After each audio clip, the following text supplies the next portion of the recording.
எந்த ரூபத்தில் அந்த கடவுள் இருக்கிறான் என்பதை நீ காட்ட முடியுமா? ஏன் வலிக்கிறதா? அடிபட்ட வலிக்கிறதா? அந்த வலி எப்படி இருக்கிறது, அது எந்த ரூபத்தில் இருக்கிறது என்பதை காண்பிக்க முடியுமா? பைத்தியக்காரனா இருக்கிறான். அவஸ்தப்படுற துன்பத்திற்கும் அனுபவிக்கிற இன்பத்திற்கும் உருவம் ஏது?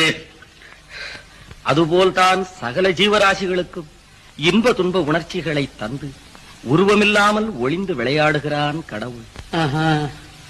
கடவுளுக்கு கூட விளையாட்டு புத்தி இருக்குதா? அந்த கடவுள் காட்டும் பேரின்பத்தை மறந்து கயல்வெளியார் காட்டும் சிற்றின்பத்தில் உன் சிந்தையை சிதறவிடாது. இன்பத்துல சின்னது வேற பெருசு வேறையா? சந்தேகம் என்ன? அழியும் உடலோடு இரண்டர கலந்து அத்துடன் அழியும் அற்ப இன்பம் தான் சிற்றின்பம். ஆதியந்தம் இல்லாத இறைவனுடன் இரண்டர கலந்து அழிவே இல்லாத நிலையை அடையும் இன்பம்